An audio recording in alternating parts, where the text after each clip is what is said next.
오늘은 우리 에스겔서 18장을 읽게 됩니다.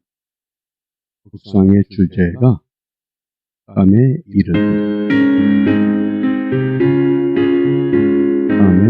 이르기를 바벨론의 포로가 된 백성들은 왜 우리가 이렇게 포로 생활을 해야 되는지, 이것이 그 조상의 죄 때문이라고 절망하고 탄식하는 그런 환경 가운데 처해 있습니다. 깨닫지 못하는 패역한 백성들을 향해서 하나님은 선지자 에스겔을 통해서 다시 깨우쳐 주십니다. 우리 2절 말씀을 먼저 함께 읽습니다. 너희가 이스라엘 땅에 대한 속담에 이르기를 아비가 신 포도를 먹었으므로 아들의 이가 시다고 함은 어찜이뇨. 우리도 이런 비슷한 이야기들을 합니다. 잘 되면 내 탓이고 잘못되는 것은 조상의 탓이다. 나는 책임이 없다고 하는 그런 변명입니다. 왜 이런 말이 나오게 됐는가? 바벨론의 포로가 됐으면 왜 포로가 되었는가? 선지자 예레미야는 꾸준히 너희들이 이렇게 살면 바벨론 포로가 될 것을 예언했습니다. 듣지를 않습니다. 그것이 바벨론의 포로가 될 수밖에 없었던 백성들의 타락한 생활입니다. 그리고 바벨론의 포로가 되었을 때에 거짓 선지자들이 또 등장해서 하나님은 사랑의 하나님이시기 까닭에 머지않아 우리에게 자유를 허락해 주실 것이다. 그리고 백성들을 흔들어댑니다. 그러나 참 선지자 에스겔은 아니다. 하나님이 이렇게 우리를 포로가 되게 한 것은 하나님이 의도한 것을 우리가 깨닫고 하나님 편에 서야 된다. 그러면서 오늘 이 말씀을 강조합니다. 유대 속담입니다. 아버지가 신포도를 먹었기 때문에 아들의 이가 시다. 바꿔 말하면 아버지가 죄를 지었기 까닭에 조상이 죄를 지어서 죄가 없는 우리가 바벨론의 포로 생활을 하고 있다. 북한의 동포들이 죄가 있어서 세습 왕조에 의해서 모진 고난과 핍박을 받습니까? 아닙니다. 다만 그 땅에 거하는 것 하나 이유가 그겁니다. 만일 우리도 그 땅에 거했으면 똑같은 어려움을 겪을 수밖에 없습니다. 조상 탓이 아니라고 하는 것. 그래서 한때 한국 교회에 이상한 신앙 현상이 불어닥친 때가 있습니다.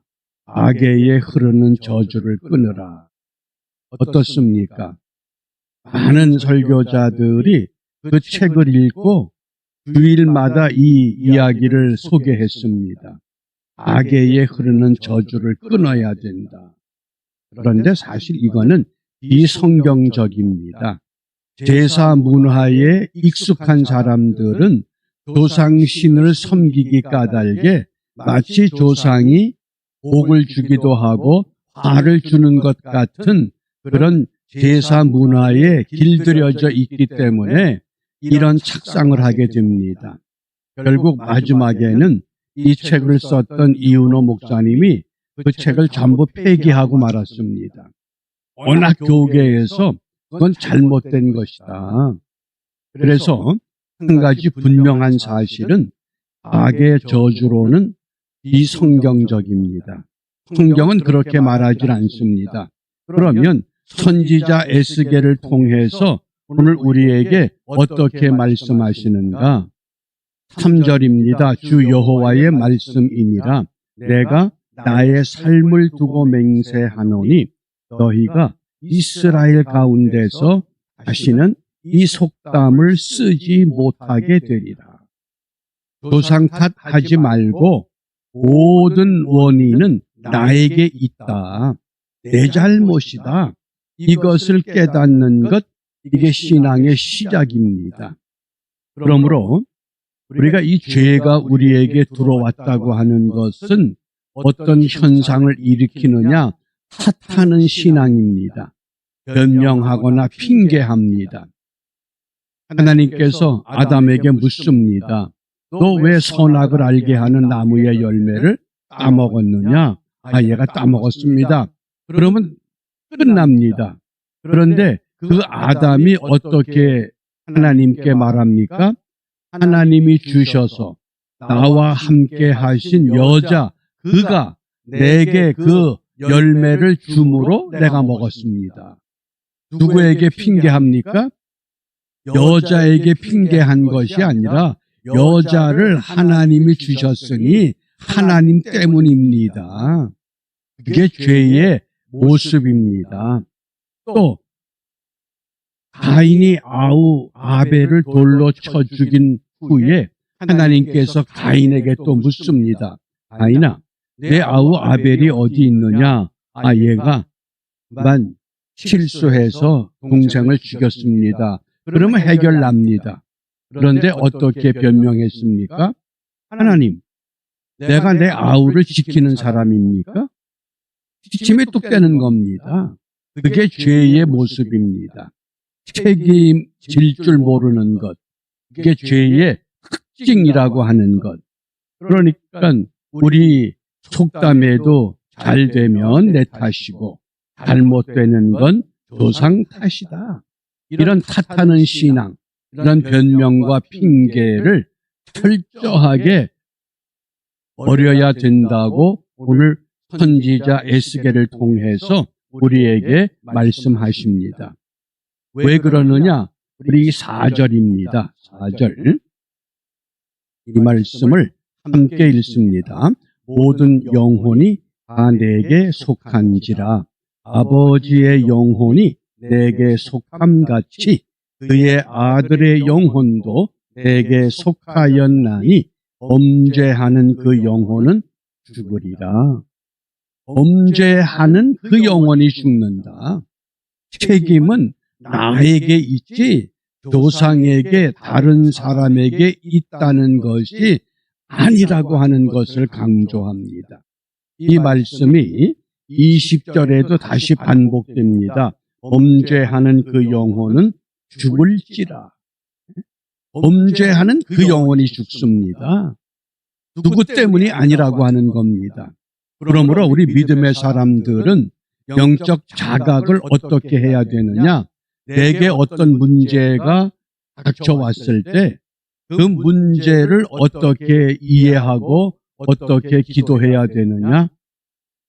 내가 하나님 앞에 어떤 잘못, 어떤 실수, 어떤 부정한 삶을 살았는가 자기를 살피는 것을 강조한 겁니다. 한때 가톨릭 교회에서 내 탓이오라고 하는 운동을 전개시켰습니다. 그런데 한동안 하는 것 같더니 또 흐지부지입니다. 정말 내 탓이냐 이것이. 내 탓이다. 왜? 범죄하는 그 영혼이 죽는다고 분명히 성경은 우리에게 말씀합니다. 그런데 왜 이 말씀이 흔들렸느냐? 흔들린 배경이 있습니다. 출애굽기 20장 그 10계명을 소개하는 말씀 중에 보면 20장 3절과 4절입니다. 너는 나 외에는 다른 신들을 내게 있게 말지니라. 너를 위하여 새긴 우상을 만들지 말고 또 위로 하늘에 있는 것이나 아래로 땅에 있는 것이나 땅 아래 물속에 있는 것에 아무 형상이든지 만들지 말며 하나님만 섬기라. 그 외의 것은 거들떠보지도 말라. 분명히 말씀했습니다. 그리고 이어서 말씀하시기를 그것들에게 절하지 말며 그것들을 섬기지 말라. 나 여호와 너희 하나님은 질투하는 하나님인즉 나를 미워하는 자의 죄를 갚되 아비로부터 아들에게로 3, 4대까지 이르게 하거니와. 이 말씀에 혼돈을 일으킨 겁니다. 십계명에 보면 아버지의 죄가 아들에게로 3, 4대까지 이르게 하신다고 말씀하지 않았느냐. 그러면서 그 다음 6절에 보면 나를 사랑하고 내 계명을 지키는 자에게는 또 1000대까지 은혜를 베푸느니라. 어떻습니까? 뭐가 맞습니까? 아버지의 죄가 3, 4대까지 아들에게 영향을 준다. 은혜는 1000대까지.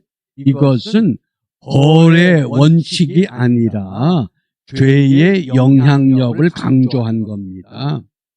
죄값을 받는 벌칙이 아니라 죄의 영향력이 그렇게 무섭다고 하는 것을 강조한 겁니다. 그러므로 어느 한 구절을 가지고 성경 전체라고 이해할 때 바로 그것에 문제가 발생합니다. 그러므로 또 다른 성경에서 어떻게 말씀하느냐? 신명기 24장 16절입니다. 신명기가 어떤 말씀입니까? 애굽에서 나와서 광야 생활 40년을 마치고 이제 약속의 땅에 들어가야 할 새로운 세대를 향해서 하나님이 다시 하나님의 말씀을 정리해서 아리켜 깨우쳐 주시는 말씀입니다.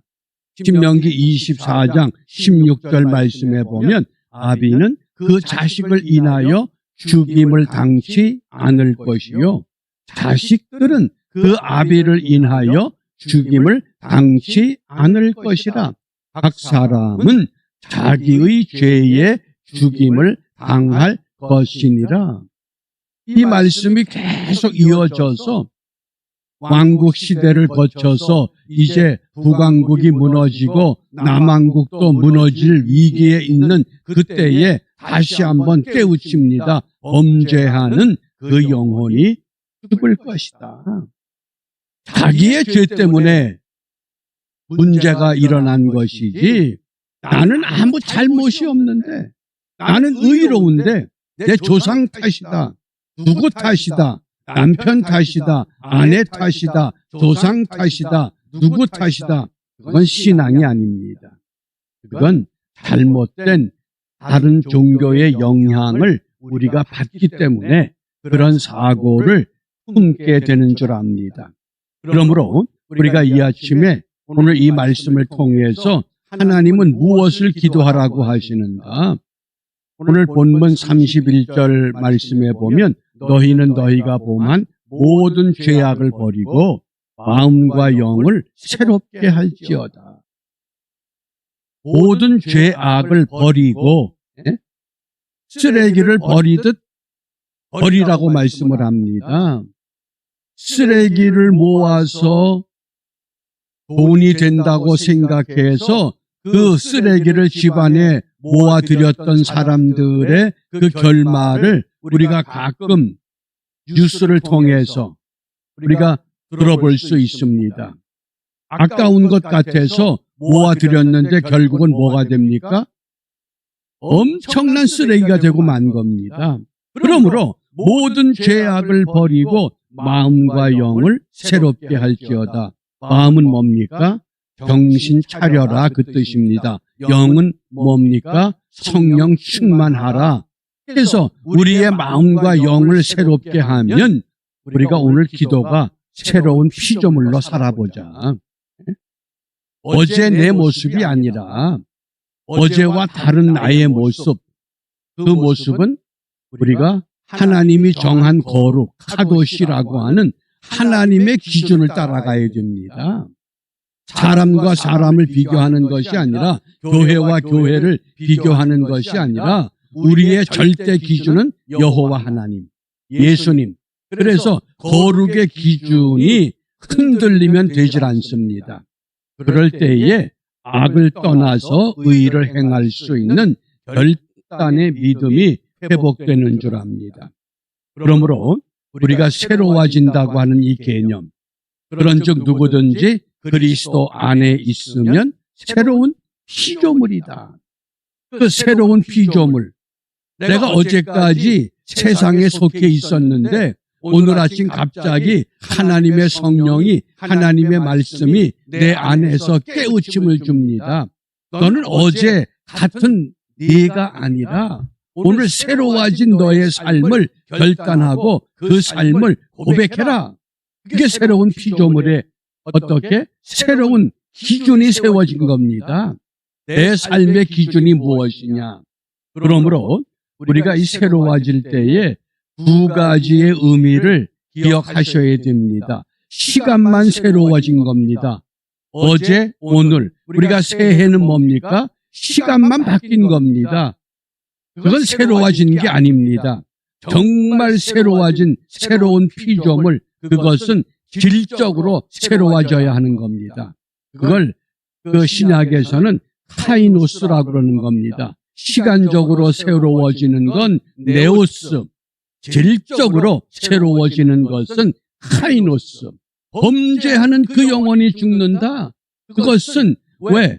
새로워지긴 졌는데 어제가 오늘이고 오늘이 내일이고 내일이 내일 모레가 되고 시간만 바뀌는 겁니다.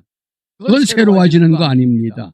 일적으로 이 아침 시간에 하나님의 말씀을 통해서 그 말씀을 기록한 하나님의 영의 감동이 우리 안에서 나로 하여금 새로운 결단, 새로운 믿음, 새로운 삶을 시작하도록 역사할 때 그것에 순종하면 우리 모두가 새로운 피조물의 삶이 이루어지는 줄 압니다. 이런 결단과 더불어서 오늘 새로운 피조물의 삶을 고백하는 일에 성공하는 우리 모두가 되시기를 바랍니다.